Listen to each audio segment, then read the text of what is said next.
retaliation.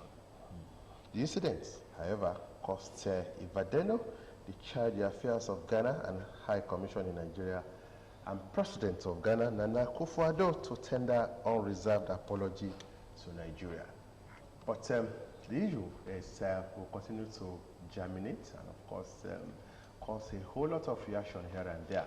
So because of this, we have brought in two guests in-house to discuss diplomatic rows, especially demolition of Nigeria embassy in Ghana. To my left, I'm glad that we have a diplomat, a retired one, ambassador, and of course a former protocol person at the State House, and a former ambassador from Nigeria to Sierra Leone. I'm talking about Ambassador Modupe Adebiyi. Good morning, you're welcome to the program. Thank you very much for having me in your program. It was a pleasure. All right, we also have Eid Miss today, a political analyst, and of course somebody from the Department of Political Science and International Relations of Christland University in Abeokuta, and also a broadcaster, Mr. Kunle Alaye. You're welcome to the program. Good morning. Thank you very much. I came working today. Yeah, so we are set to roll. That's right. We'll start from Ambassador Adebiyi. We know that you were in Sierra Leone for many years, and you know about diplomatic engagements between Nigeria and other countries. Let's look at this incident between Nigeria and Ghana. What happens to sovereign territory on diplomatic engagement between two countries? Is it being breached? Thank you very much, presenter. Yes, it's a violation of our immunity, and it's against the Vienna Convention on Diplomatic Relations and Consular Relations. And there's no way anybody is going to be able to justify that. And like the Minister of Foreign Affairs says, it's a criminal act. And that's not nothing about it.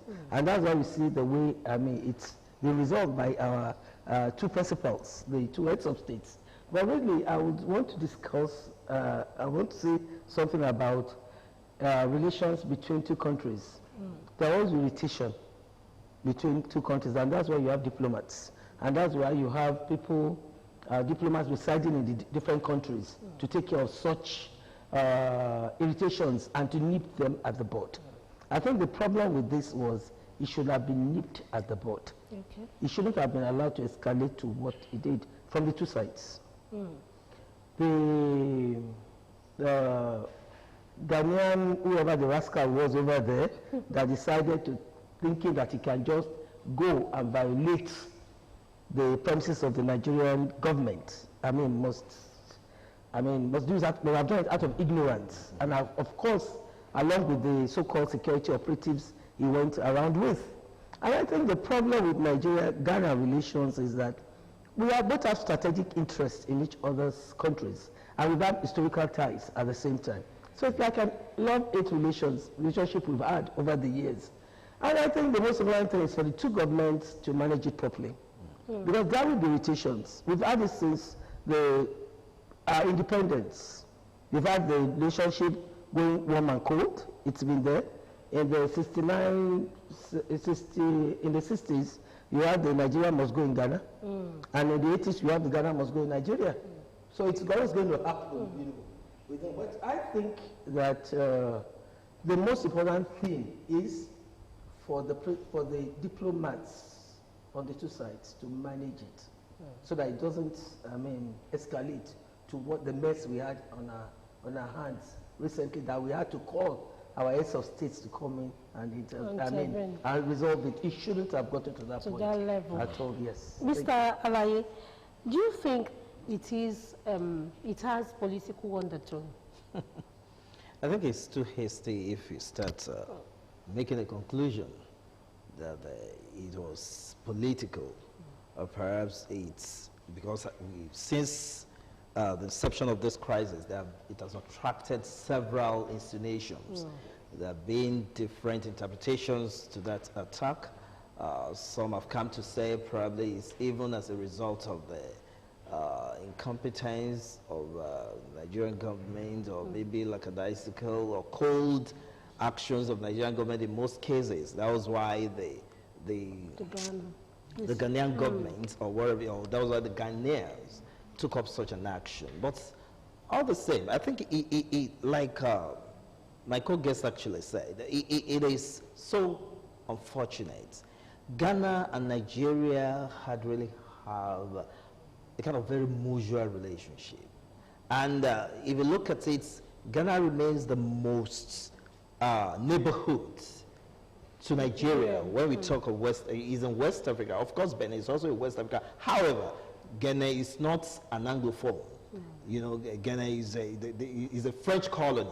Ghana is a British colony. The Ghana and Nigeria, we have had things in common. There have always been good mutual relationship. So the recent attack, to a very large extent, was quite unfortunate. Unfortunate in the sense that it's attracted a lot of controversies. It attracted a lot of insinuations, right? And at the initial stage, when the incidents happened, most people did not actually have the clue of what transpired. There were some quarters that insinuated that probably it was Ghanaian government that carried out, that probably it was an action to get back as Nigerian government, maybe as a result of border dispute or something, or maybe there have been some kind of a rift. You know, several insinuations, until Ghanaian government came out, issued a press release that, oh, no, it won't be Nigeria of all country. No, this was not carried out by Ghanaian government. This was, I guess it was as a result of controversy about the land. Right? That facility itself is not even owned by the government, by Ghanaian government. I guess that was issued, something of that kind.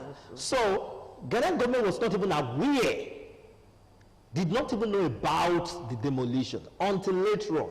And that was why Nana Akufo-Addo was shocked that Nigeria, no. Immediately, it tendered an apology, and he also promised, Ghanaian government also promised to rebuild the demolished part. The building. Yes, that tells you that, no, we cannot just jump the gun. We can't just be too hasty, with our conclusion that Ghana attacked, and this thing also generated a lot of issues, even among the Nigerian governmental institutions. There have been some crises. I read somewhere where the Speaker of the Federal House of Representatives called for retaliation. Honorable Bajabi Amila was calling for retaliatory action. That he was even citing the kind of reference that, what if it were to be United States facility? Will Ghanaian government, but all in all, it wasn't, let's just be, let's be objective with things most of the time. When I saw that thing, I was a little bit, confused, and I felt like, could these have come from Ghana? No, I really don't think so. And lo and behold, after the whole thing now began to unfold, we began to see that there were even missed crimes, but so shocking anyway, that we had to see some security agencies that were supervising. How did they manage? And the territory where we have Nigerian facility, should it have been an open place? Should it have been a place where anyone can just, that shows that there was level of insecurity in a way. Okay, despite the fact that you are saying a lot of diplomacy should come in, look at the fact that the premises, record shows that the premises have been paid for 2 decades ago. That's right. And of course, if you look at the role of Ghanaian police and alleged authorization of Ghana's national security. That is what I'm saying. That made it a little bit more shocking. I'm more confused in a way, because look, Ghanaian government denied that act. Yet you can still see Ghanaian security agencies. you can still see Ghanaian representations, in a way, taking up such an action. And the government denied it. So, to be honest with you, it's quite quite complicated. Right, if you look at it in a way, that if Ghanaian government is saying this, and should it be an afterthought? There was also a school of thought that says that perhaps it was an afterthought. Maybe Ghanaian government was actually in support of this. And maybe it was later, when the Ghanaian government later realized that, oh, the consequence or the effect of this thing was going to affect or itch the diplomatic. I don't have to ask you any question. I know you've been giggling, and of course you want to react. Yeah, go ahead, ma. In the first place, yes, it took us very long to develop the property, understandably because of lack of funds. But then, I mean, what I've seen in all of this is, I think as Nigerians, the authority will need to be more proactive, if I have to say that, because that kind of a mission that is of strategic importance to our country should not be left without substantive ambassador. I was going to ask that. Yeah. Because the substantive ambassador is respected in the community. He knows who to call when there is a situation, and will not have left that place unguarded. Because it is the responsibility of the Ghanaian government to secure the premises of every embassies and every country, every country that has every mission in their country. So that is the first problem I saw in the whole thing. Because if there was an ambassador, we would have ensured that that place was guarded. At least we have some police. Because in Nigeria, if you go to Abuja, you find that our police are at every of the missions, whatever, outside. You don't go inside. So that arrangement was not there. And again, what emboldened the people from the whatever stool, Osu stool or whatever, was that I think earlier on, our property in Burma or something had been confiscated or something, and we didn't do anything. So that's what I feel emboldened this so-called whoever that did what he did, thinking Nigeria will look the other way this time around. Because this property has been bought since Ambassador Obanikoro was one that purchased the land. He started the site construction with my colleague Sheyi Onofwokon. So, I mean, were they sleeping? No. They just saw that maybe there was an opportunity and they could exploit it. And that's really where they went in. And I wouldn't say it's the government of Ghana, no. Because if you look at our relations with Ghana, we've had a lot of trade issues with them, with our traders. We've been having so many issues. And it's just the might of Nigeria that kind of brings some fear into people all over Africa. Because the truth is that Nigeria is a great country. And you cannot doubt that. Nigeria, I mean, Nigeria is the most populous black country in the world. You cannot, I mean, we are a factor to reckon with.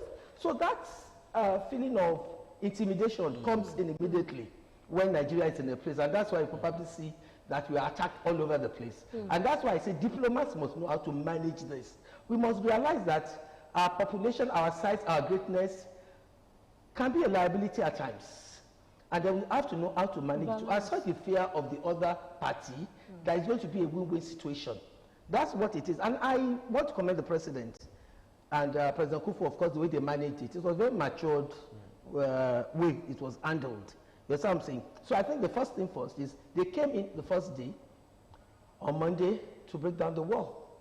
That is when, if we had a substantive ambassador, he would have gone on air, he would have gone to the Foreign Office, seen the IGP of police, and make sure that place is secured. And that demolition would never have taken place.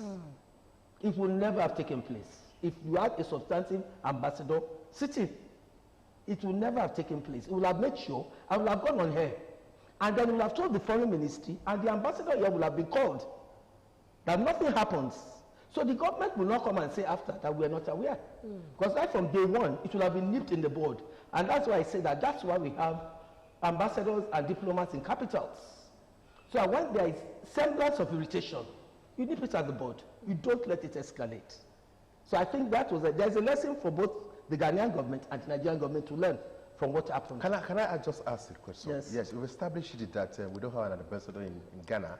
That one cannot Now, be done. we're in the process Who of... is in charge of the High Commission? High Commission? Yeah, it's the next most senior person. That's what it is. It might be a junior officer, it might be a middle-level officer, it doesn't matter. That's why I'm saying that for Nigeria, I think... The event overwhelmed whoever or was official. It has to do with the person's experience and length of service. That's what it is, because if you don't have the experience, there are some issues you will not be able to handle. And even if you are low-level officer, nobody's going to listen to you at the top whatever of government. So that is where the problem is. You see what I'm saying? So if we are going to leave our mission, maybe in between changing of guards, we should have a very senior officer holding forth in the missions where we have strategic interests. And Ghana happens to be one. Who can manage crisis? Who can be listened to? Okay. Who can take his phone and call the IGP of police and call the minister and call everybody and he'll be listened to. And of course, besides this, you can call back to your headquarters, talk to your minister, and then you can even talk to your colleague, ambassador in Nigeria, and tell me what I'm seeing, and we hope it doesn't escalate. So those are the kind of the housekeeping things you do as a diplomat, and it doesn't allow such situation to escalate. And again, I want to say another thing is, this ongoing thing with Ghana and Nigeria, I think we, the diplomats, on the two sides, we need to do more work. I believe it's because there's not much of people-to-people contact and confidence. That is why one person will feel Nigeria has a market here, they are going to overwhelm us. We have to all the time make sure that we come together, we talk. When it's a bit difficult, you have a joint commission session. Regular bilateral interactions with the other country, whereby the trade person from Nigeria and the trade person in Nigeria sit together. The immigration from Nigeria sits together. And again, when you get to know each other, hostility is reduced. Because like I know you, I've been talking to you, when issues are about to come up, I can pick up my phone from my capital and tell you, well, I think we are going to have this. You are doing this to my people and there's going to be a reaction. What do we do? Then the ambassador is on the ground. That's why it's good to have regular interaction anyway between the two countries and all the officials down the line. That's why there's a provision for the joint commission session. In every area of the bilateral relations, you are supposed to come together and you can have your bilateral relations as often as you need it, as necessary. Okay. So I don't know when last we did the Nigeria-Ghana joint commission session. Maybe it's time for us to start to have another one and put the whole thing on the table. Discuss it. Know where our areas of disagreement will be, and then we can minimize it and discuss it. And it's only after that, when there's a whatever hostility, then you can retaliate. It is allowed in diplomacy, but that is not the first thing we jump, and that's why I want to support my co-speaker. Okay, Mr. Lare, she was talking about discussion between the two parties. That's right. How do you think this kind of occurrence, it happened from Ghana this time? Yeah. I hope other countries will not take that path. How do we bridge that gap of communication we are having? Thank you very much. I think like in international relations, there's what we call diplomacy and foreign policy. Diplomacy, foreign policy, national interest. The three concepts, they work together, and they are fundamental factors in any international relations. Right. To achieve a mutual relationship or to forestall any subsequent crisis of this kind, it is important that the two countries now come or go back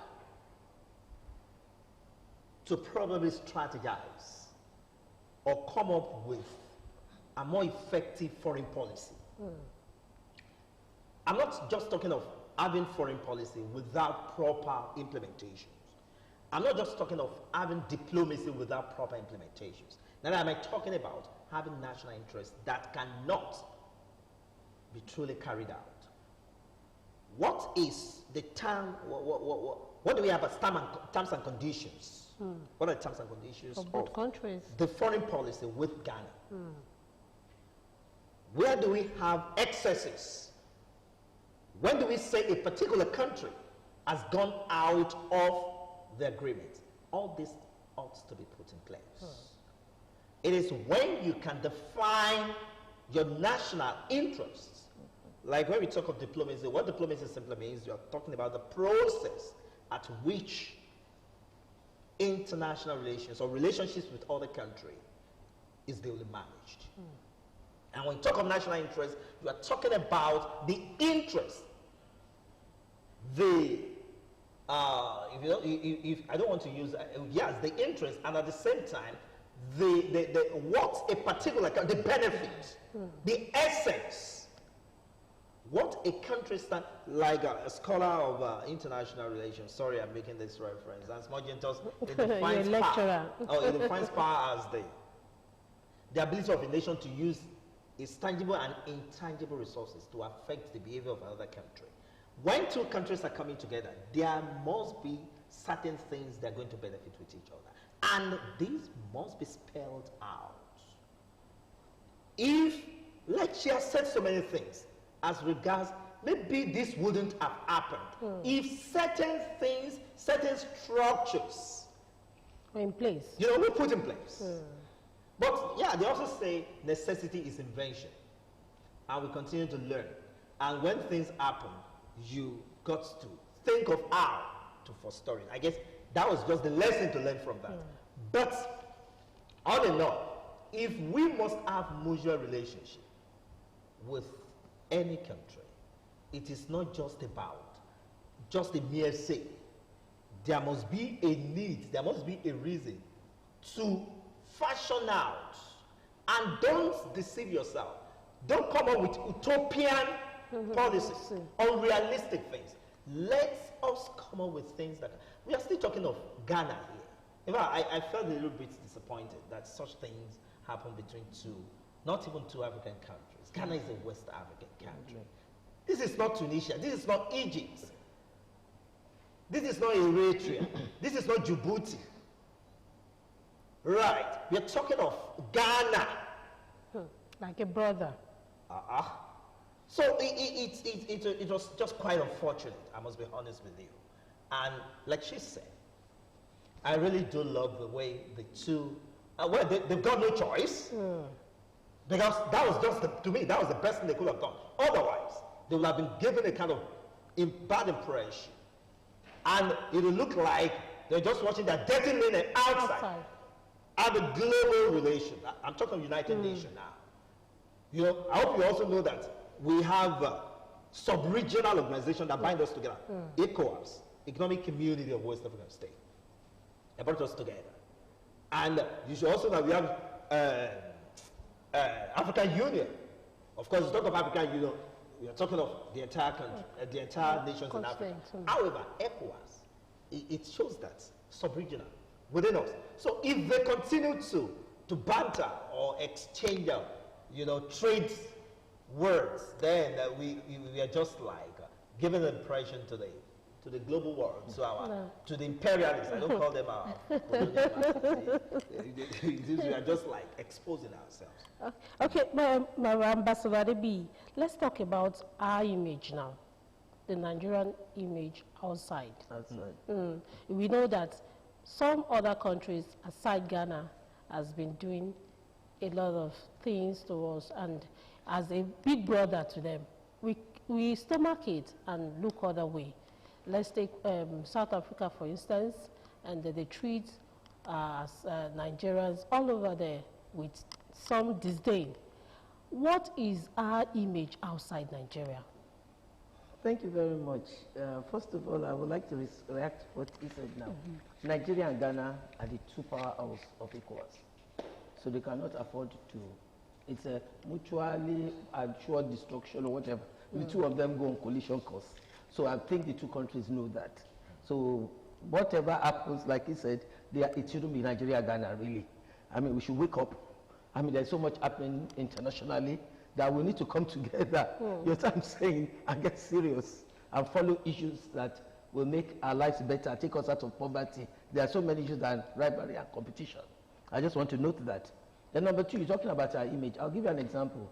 Before I went to Sierra Leone as a High Commissioner, we had, oh, Nigerians are this, Nigerian that. It's like your big brother that is very rich and it's like your big brother that you look at and say he has everything.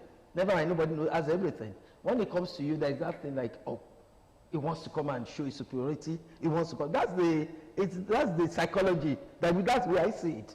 So when I went to Ghana, the first thing I did is what I did was, I mean, they said Nigerians are this, Nigerians are that, Nigerians, and half of it is not really as bad as it is. I'll be very honest with you. It's when you have somebody in your class that is doing better than you, and there's a small stain on his dress.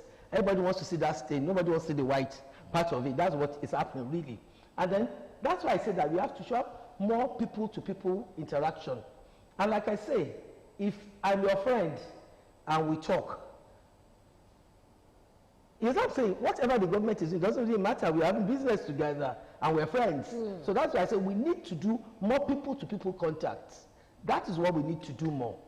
Because I'll give you an example of the traders in Abacha Road, Abacha Street in Sierra Leone. When I got in, there was a lot of problems between them and Nigerians and Sierra Leoneans. Of course, it's over trade issue, bread and butter things.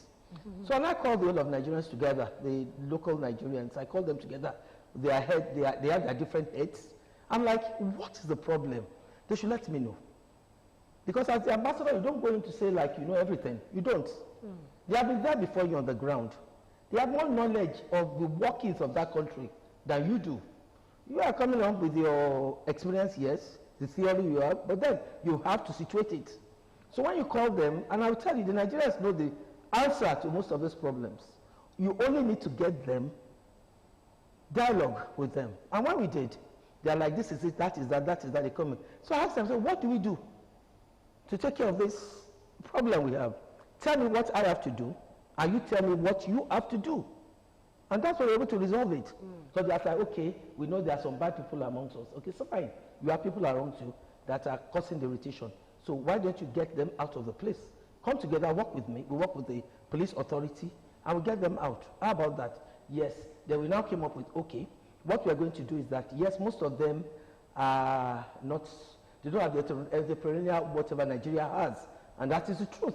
Nigerians are very entrepreneurial. We're very hardworking. We take risks, and most other people don't really have that kind of nerve that we have. That is the truth. So I said, you know what you are going to do? Take them on board, and that's what we did. I asked some of the local traders in Sierra Leone. I mean, mostly they are from the southeastern part of Nigeria. I said, no, you have this system in Nigeria where you have apprenticeship, where you bring your apprentice on board and you do. And we did it work perfectly well. You saw that it dealt a lot of tension because they were having a part of the business too. And you know, when they finish and they graduate from their tutelage or whatever it is, they allow them outside their shop to sell. So they just bring things from inside the people, someone that has the wholesale thing, and sell. You find out if there's anything going to happen to them, they are the first line of defense because their own whatever livelihood is linked to the Nigerians there. And that's how we did it. Even wanted to start it on a G2G level. But like then, you see politics comes in. So that's why we do that from G to G. So as an ambassador, you have to be sensitive. That's why I say you have to have an ambassador on ground who is experienced in some of these countries that will sit down because they will tell you the truth. The Nigerians themselves, they have been there for 30, 40 years. They understand the dynamics more than you coming in as the ambassador. You know what I'm saying? So you talk to them, they will be able to tell you what to do. And as an ambassador, I would say that don't sit on your chair. Go out there, be a face for Nigeria. Nigeria is a country that shows empathy. We are the big brother. I was there. During Ebola, I was there. I was with the disabled. I was with everybody. I was reaching out to them. So there was nothing that could happen to a Nigerian that they will not call my office and tell me, they call me mama or something, that somebody is happening. They will fight for you before you get there. So we need to reach out more to the community. Instead of staying with, oh, I'm playing with foreign affairs. Yeah, deal with foreign affairs. But get out of the box and deal with the individual people. Let them see your face. I mean, I've been to the where they have the amputees and all the disabled people. I was feeding them practically every month because I needed to give them the face of Nigeria.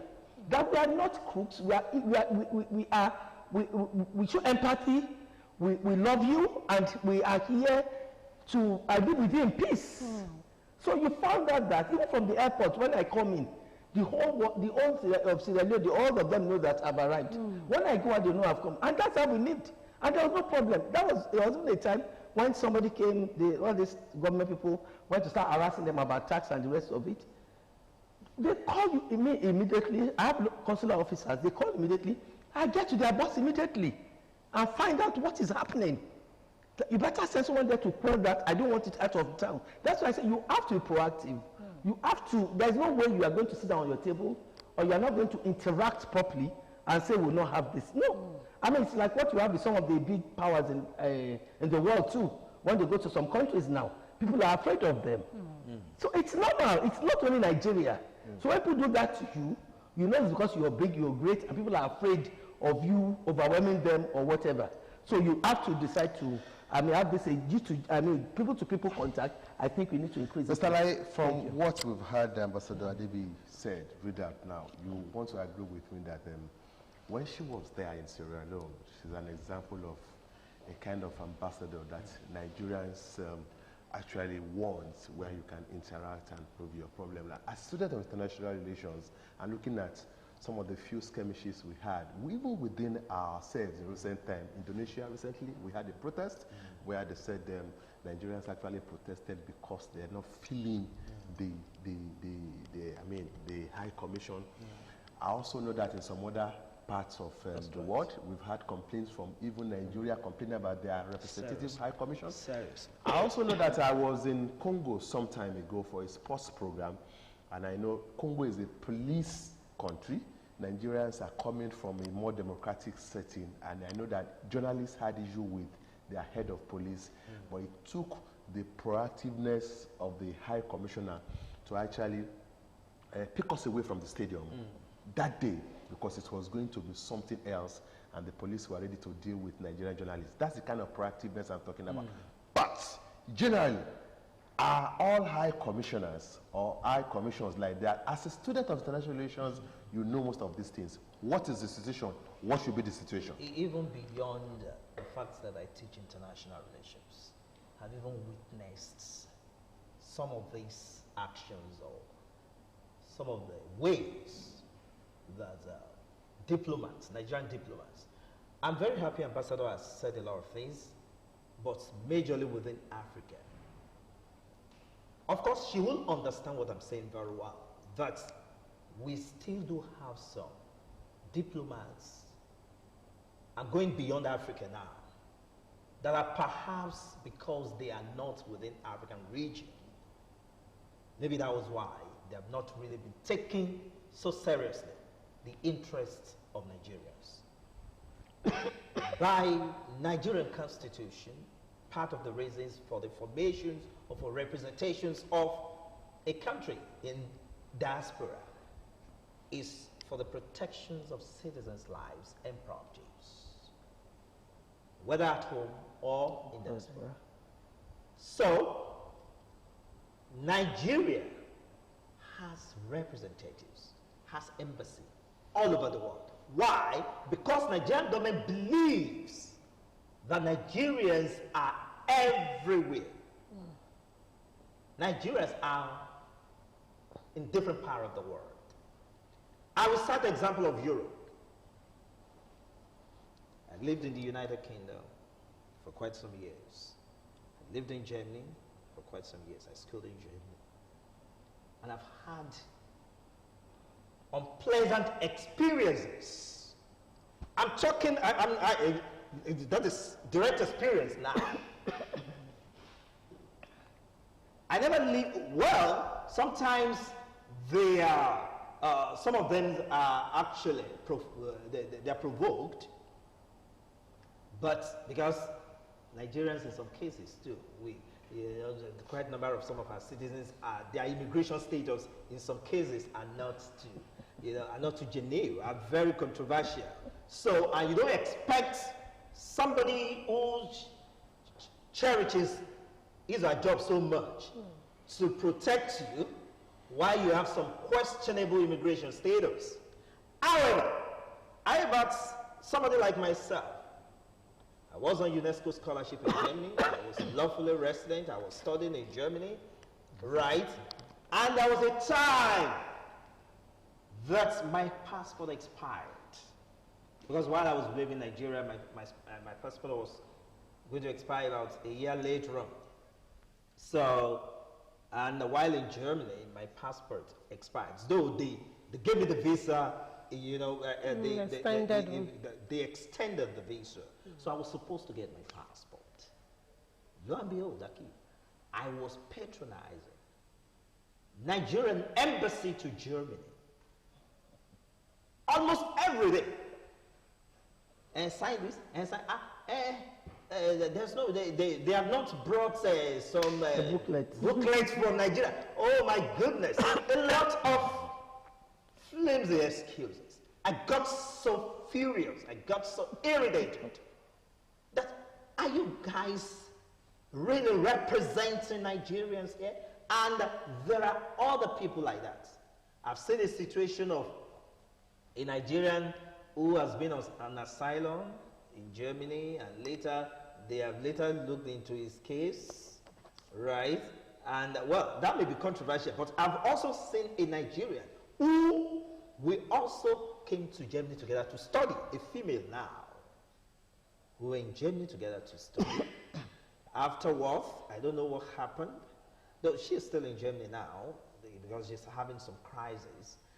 What led to it, they say that they cook up some stories that she was having some psychiatric whatever. So they took her children away from her, and they were tormenting her so much. This lady, I told her, advice. She has been to German embassy. She had written, Nigerian embassy to Germany. She had written several letters. No serious action have been taken. Look, for what ambassador will have, she will have more knowledge about what I'm saying. Why some diplomats are just not too up to task or proactive when they are meant to protect the interests of Nigerians. Because, to be honest, it's quite very disgusting. Can I react to that, please? Because it's a very serious one. I think I want to react. Number one, when you talk of immigration, it's not the foreign service, it's the immigration officers. A lot of them just come from Nigeria. They are posted there. The Nigerian mentality goes with them. So there is not much. At one point, they will tell us that we don't control them. So until they started embarrassing the country, and that's when they now say, okay, the head of mission should now, take charge. And that's when you see the case in Canada, when they got, High Commissioner took over. Go to Canada now. You get your passport within 48 hours. You see what I'm saying? So, yes, we agree that those kind of gaps have been there. When you have inter-agency, whatever, under one roof.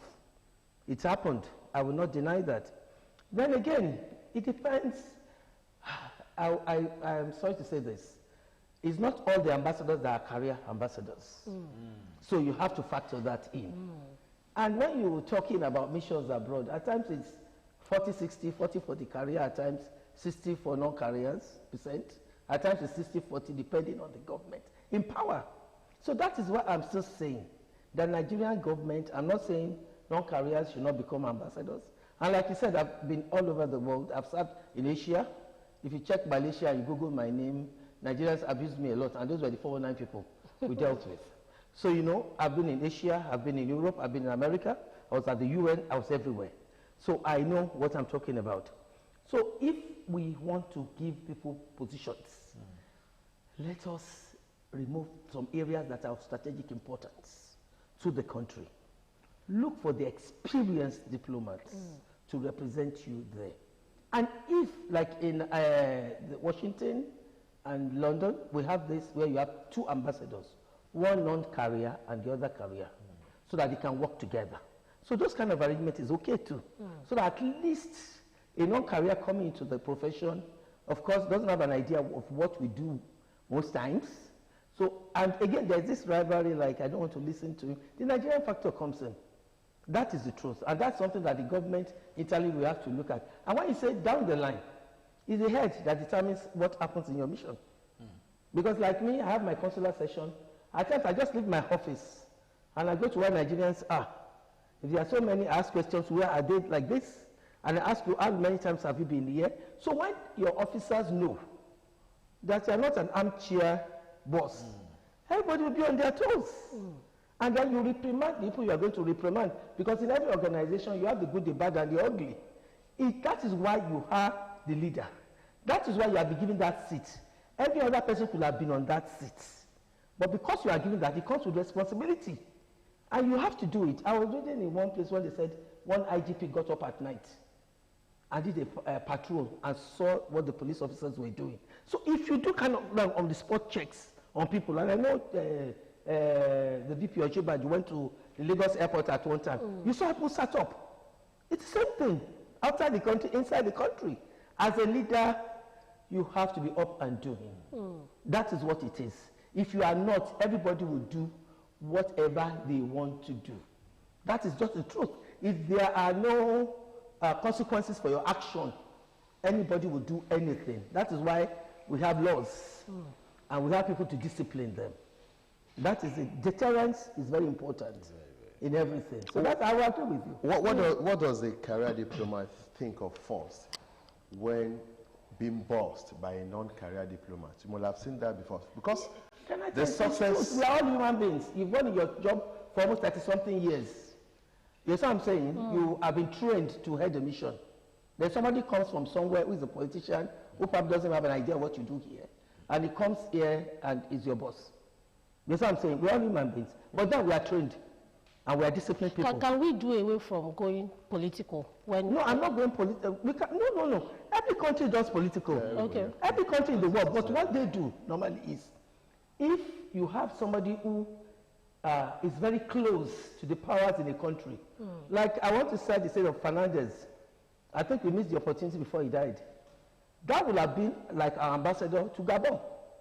Countries do that. If they know that you have an inroad into a country, which normally some careers don't even have it. I mean, you are a friend with the president, you're a friend with someone, or you've done business, they know you. Countries, of course, use them as ambassadors because of, I mean, you know that you're going to have a wider reach and you're going to get results. Yeah, we do that. It's done all over the world. That's why I said that we need to be more strategic. We need to go back to the drawing board and look at the CVs, experience of those who we are taking to which country. You don't just put somebody in the country because maybe somebody you just like or whatever. It affects the whole output of the mission. That's what is coming down to. Because a career ambassador who has been there for a long time, and because you're a career ambassador, you can still be disciplined, mind you. Unlike a non-career. So your minister can call you, can give you a query actually, report you to the president, and you can be recalled. Yes, as a career ambassador. For non-career ambassadors, it's difficult. It's political. So that's where you're having yes, exactly. That's why you're having the whatever. So a career ambassador is still a civil servant working, so it can be disciplined. But a non-career is not your officer. He doesn't have a career at stake there. The only thing he has come to the table with is his patriotism. That's what it is. So I think that... thank God that the Nigerian-Ghana brouhaha is being handled maturely, especially by the two presidents and all what have you. Diplomats are doing their best. But that does not mean we should not learn one or two lessons. Imagining that there's going to be a retaliatory act. What is retaliation in international parlance? What could it be? Definitely, with the word retaliation, that goes with violence. To me, that should always come last. Confrontations, retaliations, violence, attack, all these should be factors you leap on, should be the final approach. It's not really the best, but you have an issue. and you go confrontational immediately, right? Is what President Buhari was actually trying to say. We cannot fight Ghanaians on the street. that was what it meant. That we can't fight Nigerians. I mean Ghanaians on the street. If you say something, well, maybe I should just say, what is diplomatic retaliation? If you say diplomatic retaliation, I mean, it's ambiguous. Okay. Diplomatic retaliations could be that you shut your border, like Nigeria has done. Diplomatic retaliation could be that you don't encourage any trade, any bilateral trade with affected nation anymore. It could also be that you don't want to have any political or socio-cultural interactions.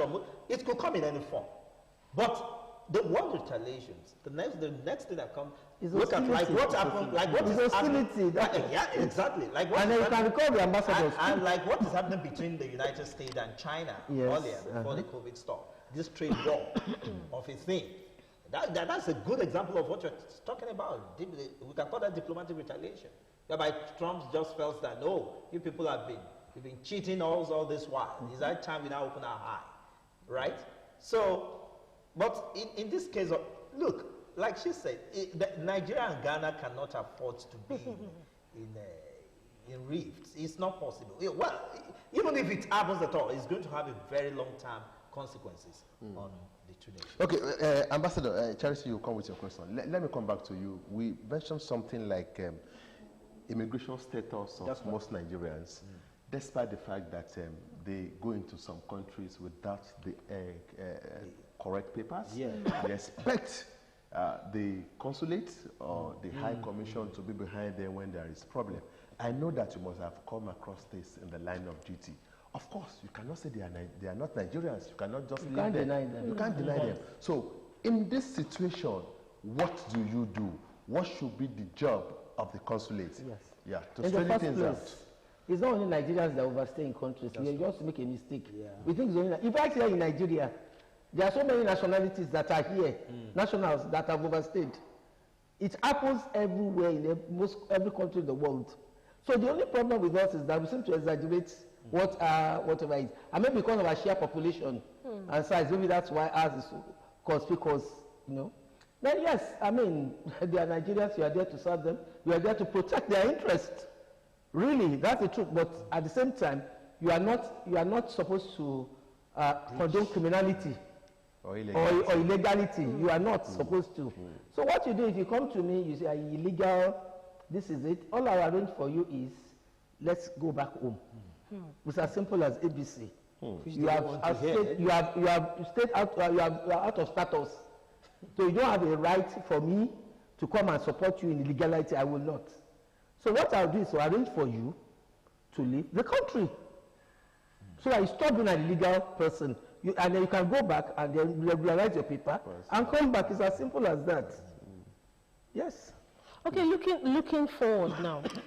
Ghana's crisis has opened our eyes to some lessons, and we are learning. We are still learning. So what is the way forward now? What should our diplomatic relationship be with other countries? Let's leave Ghana out of it now. Other countries now, what should be the way forward? Yeah, I said it in the course of the conversation the other time, and I'm still going to emphasize it again. Nigerian government should come up with a better way of credible diplomacy. That's what we call credible diplomacy. I think the Nigerian government needs to be more proactive on how to fashion out a more credible diplomacy that will make the country to be key speaker or to be key participant of so many things that go on in the country or across the globe. In a situation whereby we don't really have governments that can really understand what international relations itself is all about, or what foreign policy should be, or what national interest should be, there will be a problem. All these things should be duly spelled out.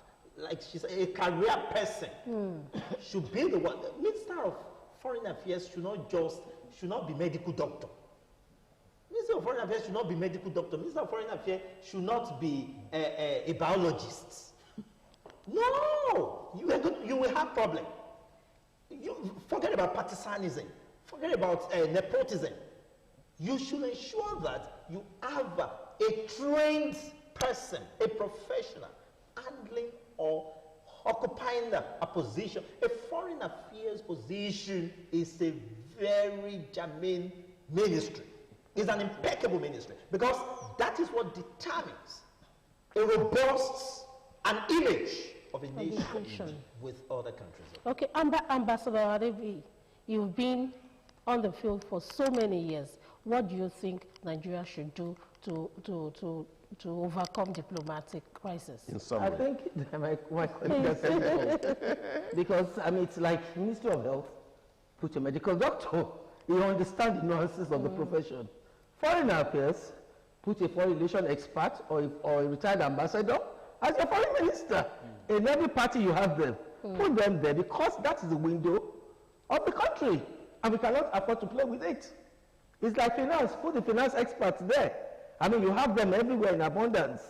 So put the right peg in right hole. And then it would cascade down the line. I think it's as simple as that. Right. Well, thank you very much. That should be your parting shot. I want to thank you very much, Ambassador Modupe Adebi, a former ambassador to Sierra Leone, and of course, a very experienced diplomat, for coming to the program. We have actually enjoyed and, of course, gained from your experience. And, of course, our main man, our brother, part of us, anytime, any day, Kunle Alaye, a political analyst, and, of course, of the Department of Political Science and International Relations of Queensland University, and, of course, a colleague also. Want to thank you very much. It's been a robust discussion. We've been discussing the issue of diplomatic row between Nigeria and Ghana coming because of the demolition of Nigeria embassy in Ghana, and we hope that we have learned one or two things. So that's how it's going to be. As far as this week said, I mean, this Wednesday edition, the first edition for the month of July. Happy New Month, man. Happy New Month, Alain. And of course, Charity James and Akim Aketunde will return again Wednesday next week. Do join us then. But don't forget that the program comes up again on Friday with some other sets of presenters. Thanks for watching.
This is OGTV.